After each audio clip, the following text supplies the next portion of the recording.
Hello, welcome back. This is another lecture, mostly coding based on the School of Public Health Data. Um, the, in the previous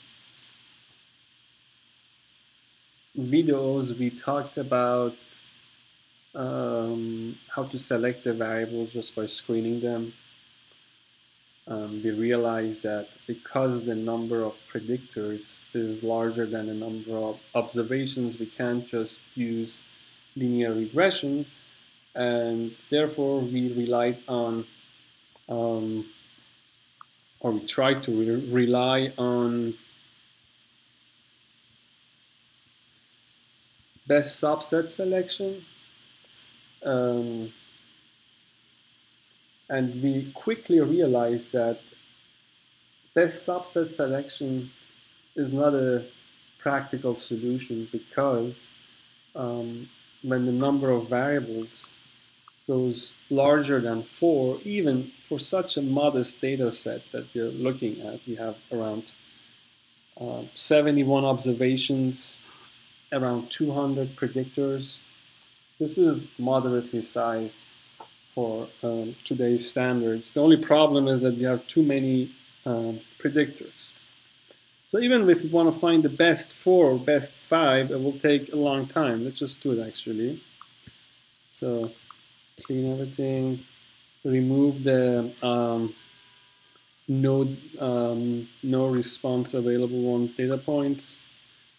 And what we had a problem here, error does not exist in current. Okay, so we do this typical thing. Okay, might as well just copy it here.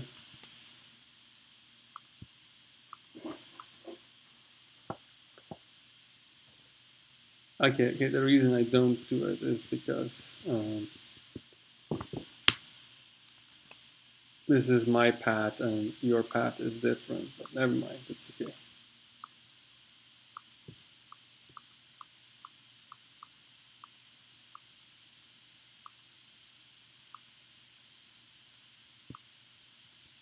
Why do we have these not available ones?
Okay, the rank is 71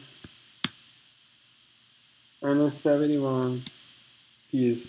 So we have 127 columns, and obviously there are 127 columns in 71 dimensional spaces, so we have more vectors than the dimensionality of the space. And in a space, in a 71 dimensional space, we can have at most 71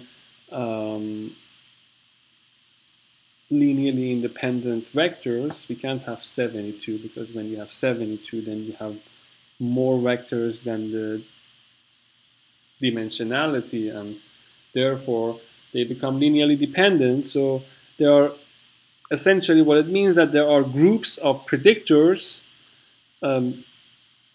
which are very different. They don't have any overlap, but they can be equally informative about the response. And the problem is we don't know which one is really telling the truth, in simple terms. Okay.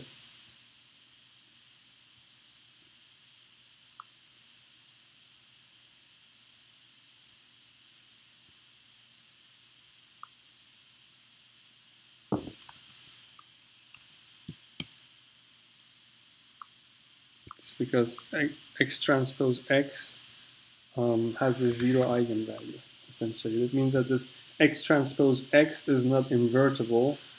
And if you want to look at the SVD of mu dV is equal to this, let's call it SVD. Let's call it A. A P plot AD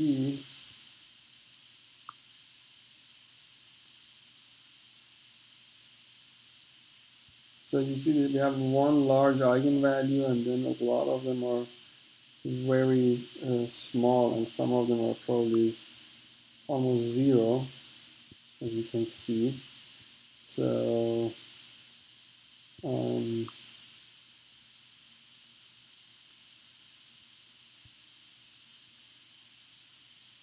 you see exactly at 71, so we have 71 eigenvalues that are greater than 1, and then suddenly after 71 we have these eigenvalues which are 0 within the precisions of this machine, and then these are 0, and 0 eigenvalues refer to the singularity of this X transpose X, to the fact that these columns are linearly dependent. And yeah, so anyway, and because of this we said, okay, let's find the best subset. Let's just say 3, or yeah, let's just show 4, and we use this library which looks for all the best combinations of 1 variable, 2 variable, 3 variable, 4 variable. Variable, I mean feature models available, and you see it takes a lot of time.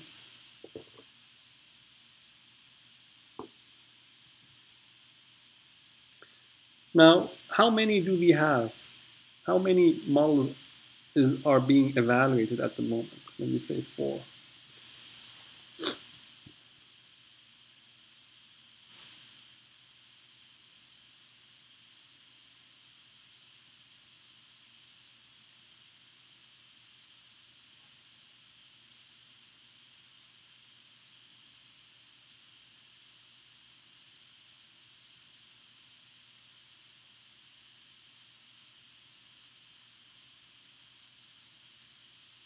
Okay.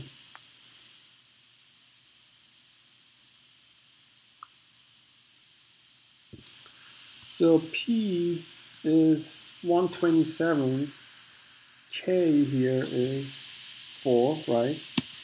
So how many combinations of 4 predictors do we have among these 127? Let's P choose K, which is going to be factorial P divided by factorial K times factorial P minus K. And that's 10 million models. There are 10 million combinations of 4 predictors among 127 predictors. And when we say 4 here, it says max 4, meaning K equal 3 is also considered. And let's see how many do we have. Well, we have 300,000 models. We have 300,000 combinations of 3 predictors among 127. And we have k equal 2. And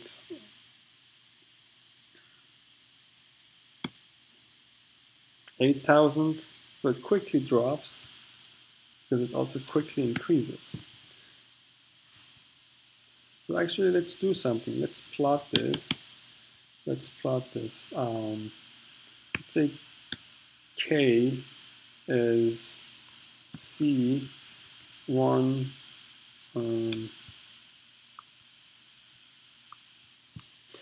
Okay, so let's say we want to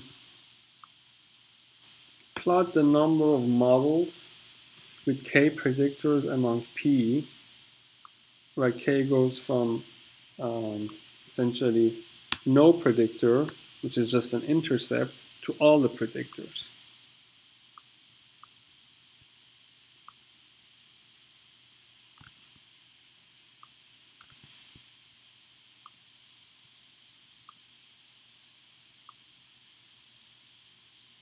So it goes up from something small. We don't know exactly what this range is because here we are already in 10 to the power of 36. So whatever is small here is small compared to the 10 to the power of 36. Okay, so don't think, oh, it's all 0. No.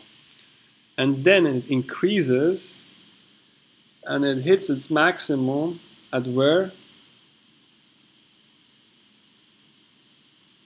Exactly at p over 2. More or less there. P over 2 plus 1 or negative 1. But if p is even, it's p divided by 2. And it's that place where we have more than ever the number of models. So the number of models being considered. But the problem is that as we go from 0 to whatever number here, we're just adding. So this is just the number of models with exactly k predictors to choose from p predictors. But if we want to consider all the models up to this number, then we have to add them up.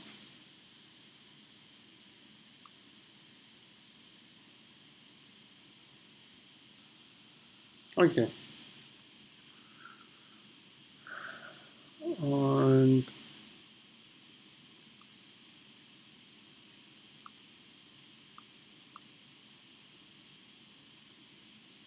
here we get backward selection. We also talked about the fact that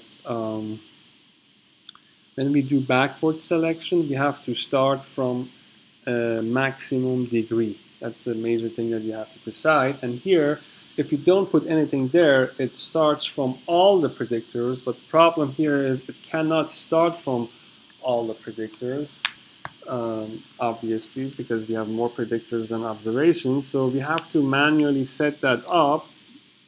And we can set it up as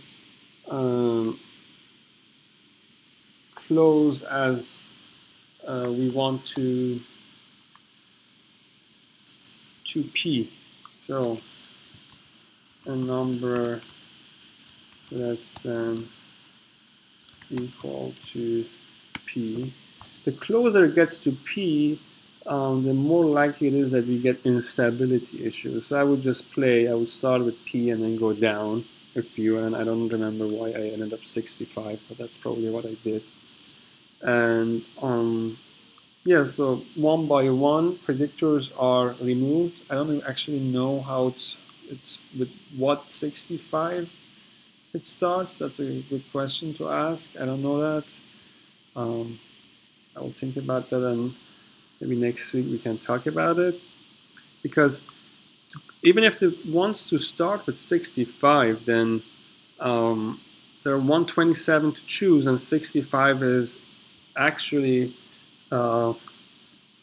somewhere here. So there's a proliferation of models, and then we want to just greedily, by looking around us, find a good one. And we'll probably find something that is locally being good. So it's a local minimum, and there are many local minimums when you have such so many number of variables, maybe more than total number of particles in the world. Just imagine. I don't know what's the total number of particles in the world. Just give me 1 second.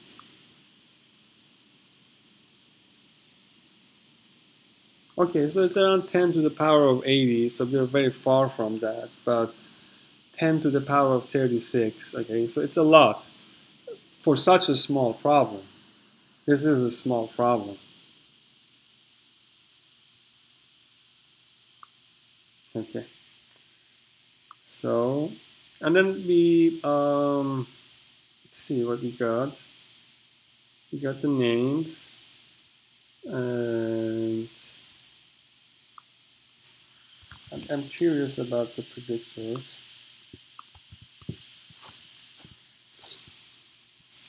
Oh, coef. I think it was coef.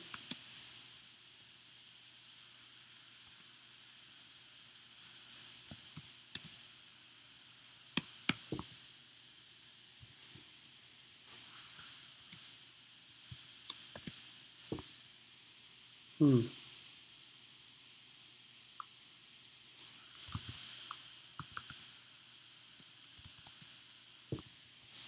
1 second. Okay. So coef. Oh, here, sorry. Coef. This one is just intercept. Then with one variable, prop diabetes. Okay. And then with two variables, prop diabetes and education category. With three variables, you see with three variables, education is gone, and we have this, and then we have four, and then that's that. Okay. And then we can't go further than that, so we will rely on the greedy method. And let's see what we get. And let's see.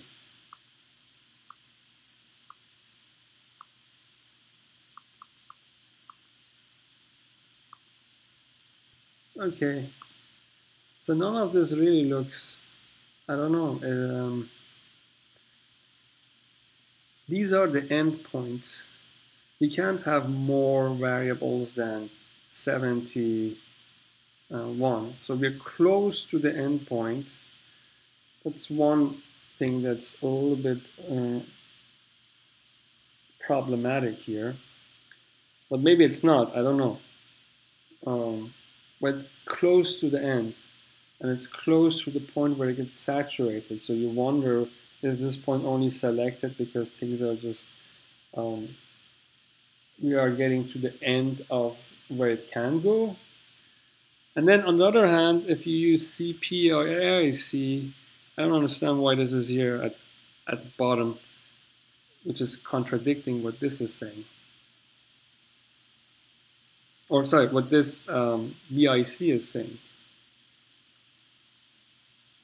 We want the adjusted R squared to be large, but we want BIC and AIC to be small. And I think this is because there are too many predictors here, and they have to use the estimate of the variance, and that's hard in this regime. So what we want to try to do is to use cross-validation and see what cross-validation would tell us in terms of what is the optimum number of predictors, or whether you can see whether cross-validation can give us a hint of what is the range of model complexity reasonable for this data. Okay, now I want to try this. Let's say we use P. Let's see what we get. Okay.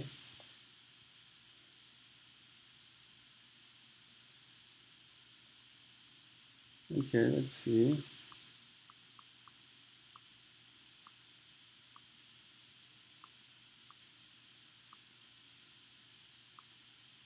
Okay, so if you give it P, it goes to the I mean, it even stops below 71, so it doesn't even go beyond that. It doesn't really change anything. Let's see what forward does.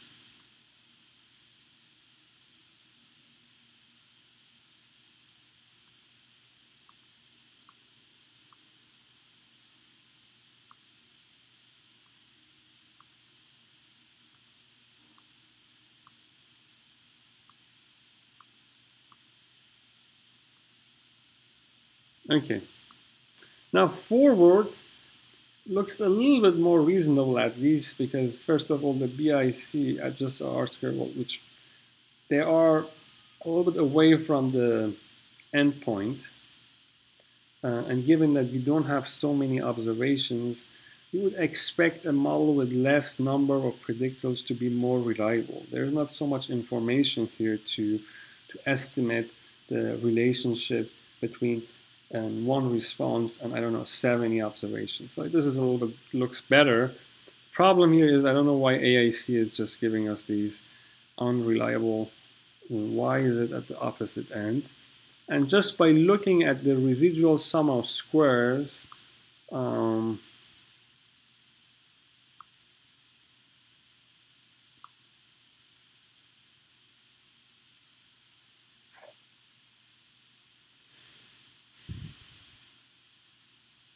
I mean, it looks like at this part it's already gotten the residual sum of squares has reduced as much as it could, as much as it would eventually. So I would think just by looking at the residual sum of squares that the minimum, that the optimal range should be somewhere around here. Not here, because by increasing the number of variables, obviously we are getting a lot of gain in terms of reducing the residual sum of squares. But then when we get here, we're getting close to the elbow or the knee, and then it gets saturated. So it should be somewhere here. So yeah, I'm curious to see what cross-validation would say. And then here we have the tree. Okay, never mind these. All right, so cross-validation. And we want to cross-validate forward selection, backward selection, and yeah, and we don't want this for now.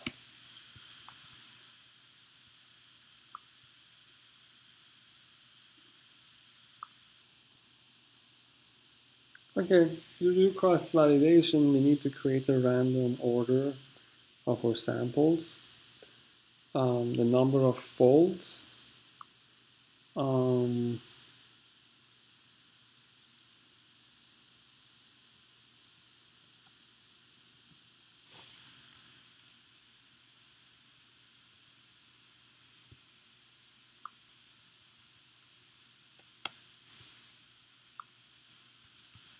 number of folds,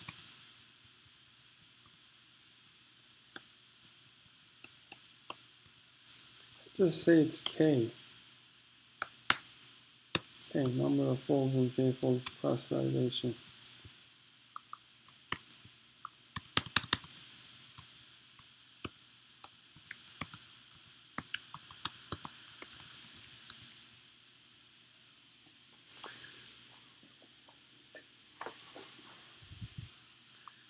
Let's just put this here.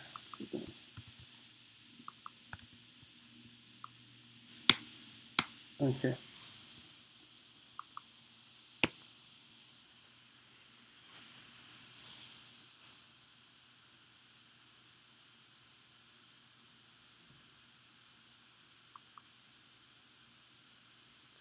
Here we have a loop that we go over the k-folds of k-fold cross-validation. Well, what is the size of a fold? It's this. N divided by k is the size of a fold.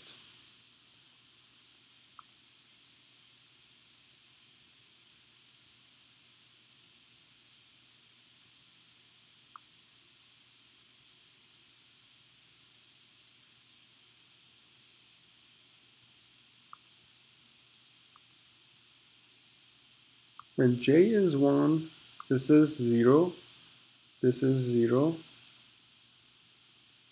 this becomes 1,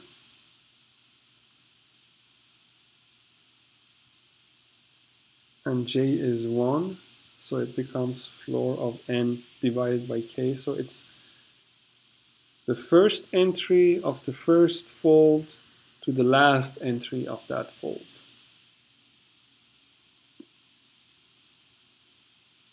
And then these will point to the data points we have in the data because we created a random order. This will be the index of the data points in the jth folder. Okay, let's just do that.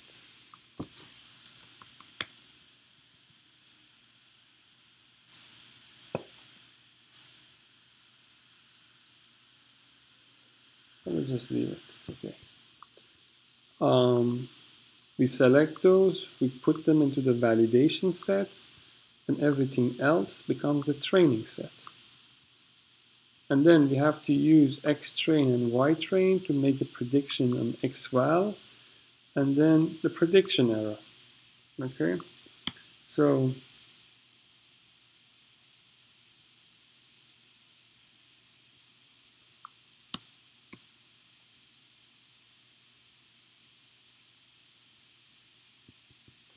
let's start with the forward.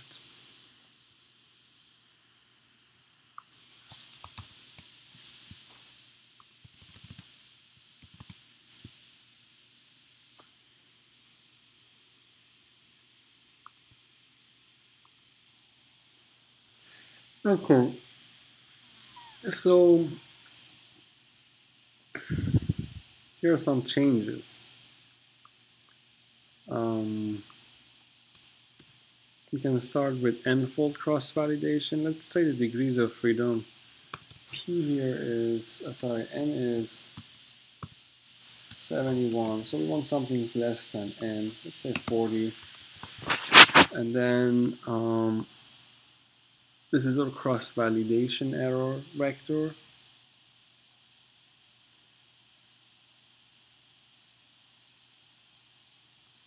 Here we have the validation set is indexed.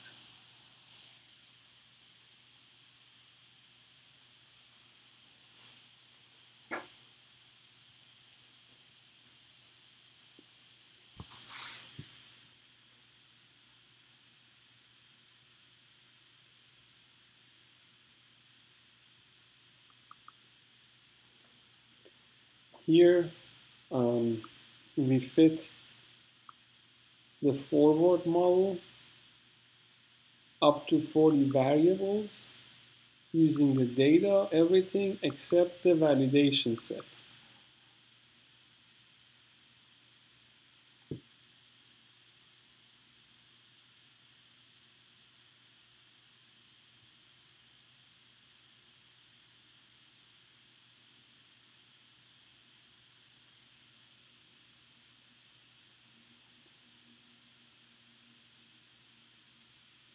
Then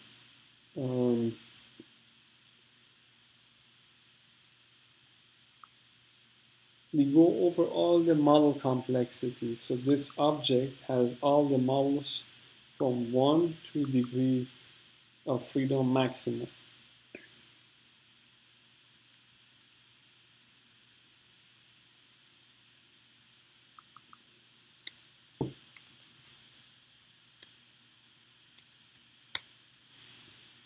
Here we get the coefficients of the model with I variables. Then the values, we do a product. So this is x beta hat essentially. For the validation observations, and here we select the columns of x that correspond to the predictors selected by forward selection with I number of variables. So vector matrix multiplication, there would be no other. We can't use the predict function for this object. The predict function is very useful, but it does not exist for every object. So that's why it's good to know the inner working, so we can just directly do what we need to do, such as predictions here. So we get the y val hat, and then we calculate the mean squared error,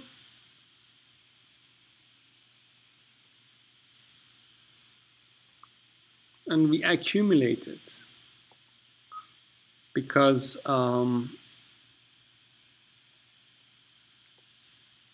we want to add it for all the folds, because we will go over all different folds, and what we care is about the prediction, the average prediction error for this model with the same complexity, which is I here, when we go over different folds of cross-validation.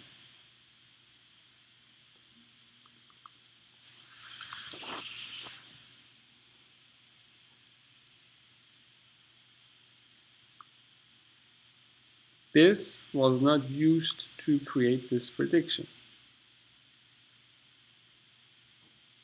I mean, yes, it was not used. This Y, this response was not used.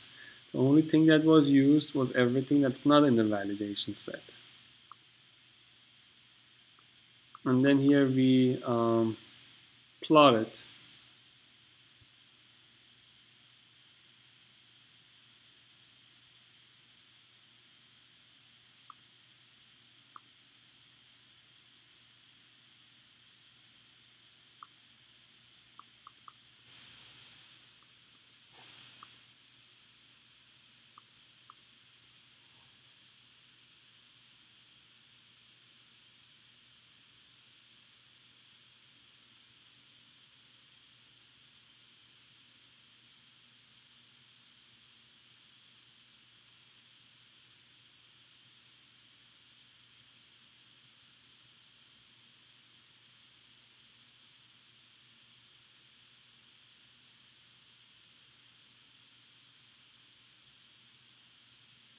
So this is very odd.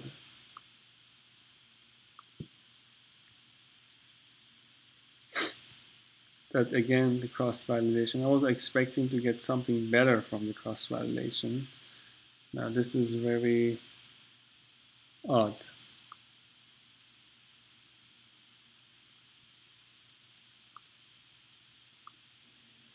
Now 1 here means 1 predictor.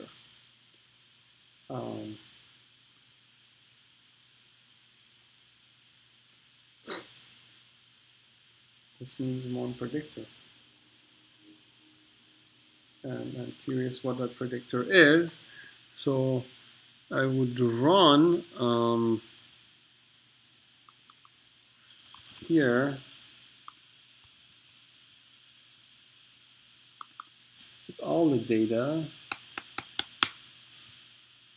And I would just put this as I. Fast forward. Forward CV.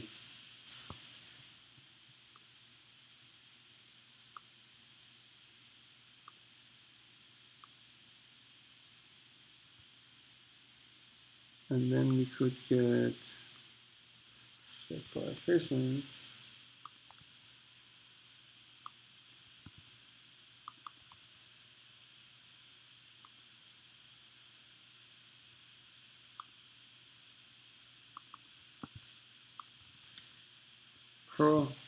Proper probability diabetes. Very interesting.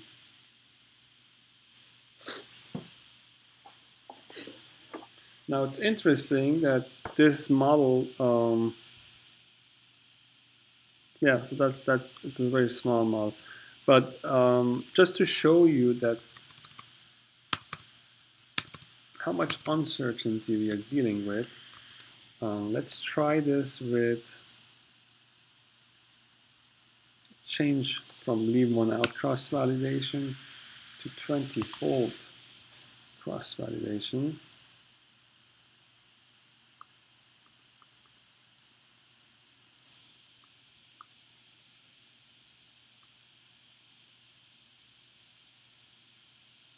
Okay, nothing really changed. Let's go to 10-fold.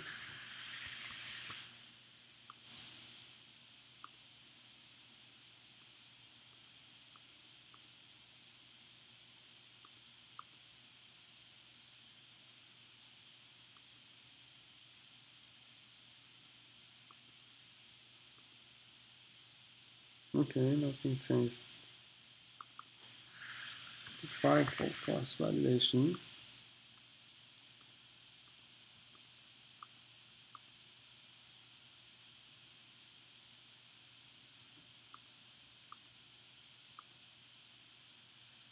Okay, something changed a little bit. And let's see.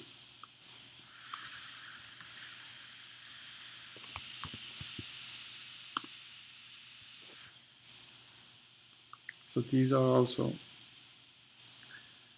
but all cross validation, the only thing that changed is that suddenly from I1 we go to 3 variables. And that's what forward is telling us. And this was also what AIC. So it's very close to the end. And yeah, that's a problem. But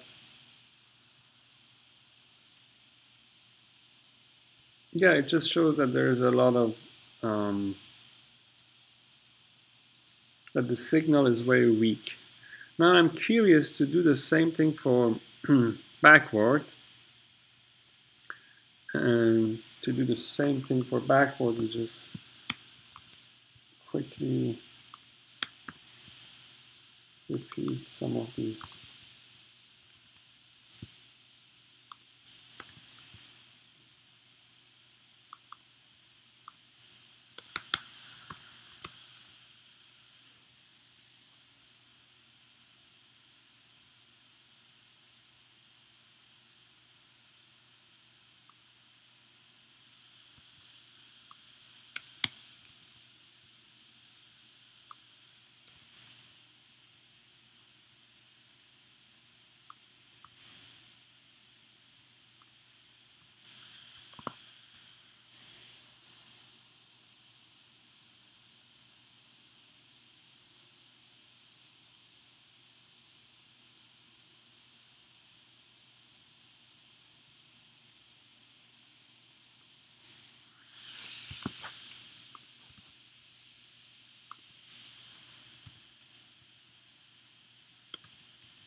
Okay, very interesting. Well, that's backward. Sorry, that's just the same thing we had before. Okay, backward is telling the same story. Okay, very interesting. Now let's change the folds to 20.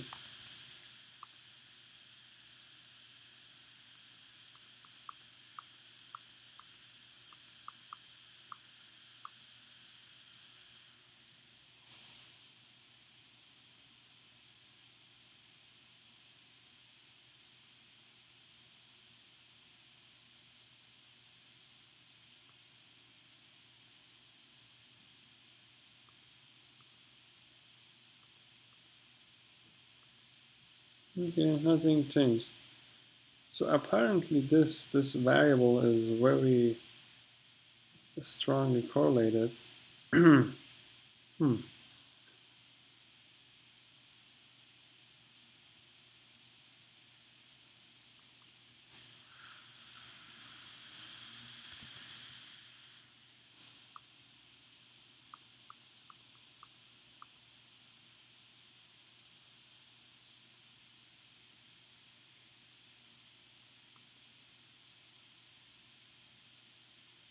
Oh, sorry.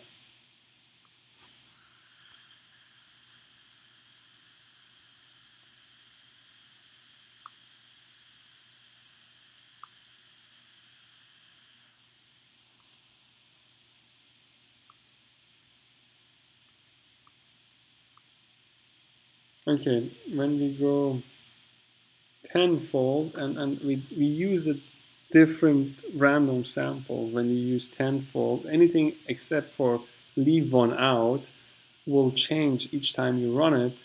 Leave one out will be the same, but here we see there's variability. So now suddenly it says political views. Yeah, these variables. Well, these three show up a lot, and neighborhood shows up too. And I mean, at the moment we haven't made any conclusion. We are just acknowledging the variability in the data, and backward is just the same where it was. Okay.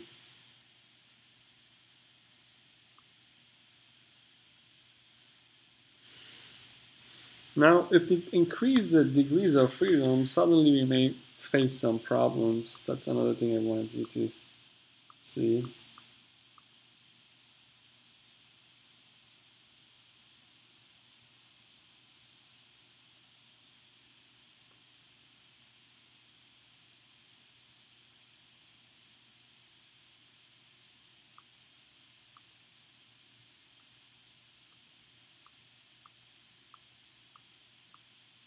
Okay, not yet, but let's go to 70. So less than 71. Technically, we shouldn't have any problems, but we're getting close to singularity, so yes, you see, error. That's what happens when we get close um, to the number of observations. Okay, so let's go here 40. Let's go back here. Also do it as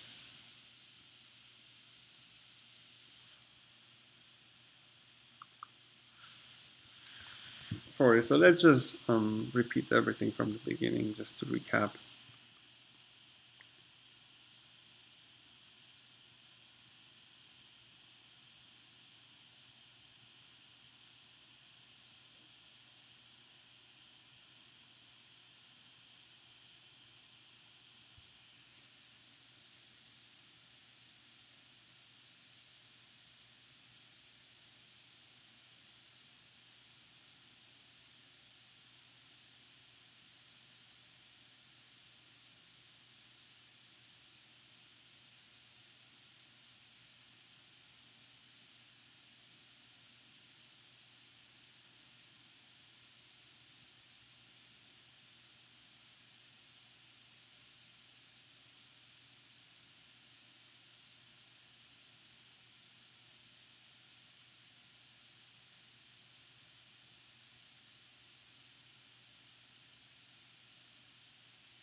Taking forever.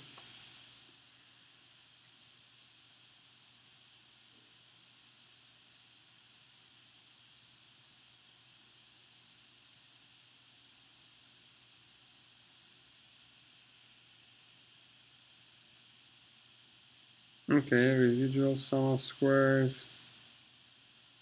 This goes down. Adjusted, this goes up.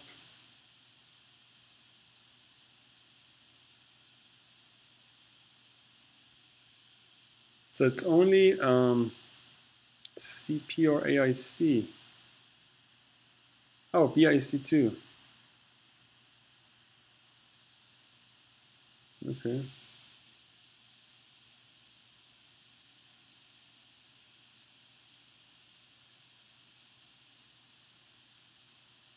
And now this was for backward. Now we're going to forward selection.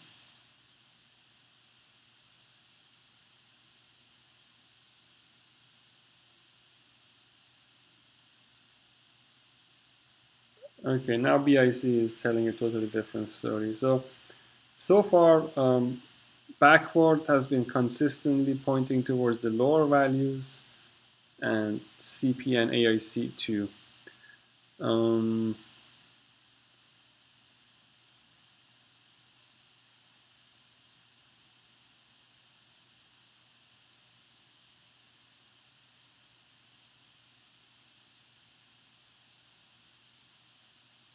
Okay, now we have forward.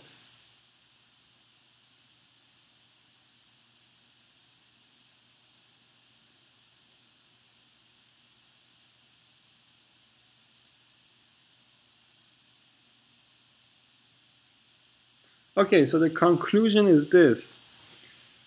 Most of the cross-validation, all the cross-validation consistently point to one variable selection.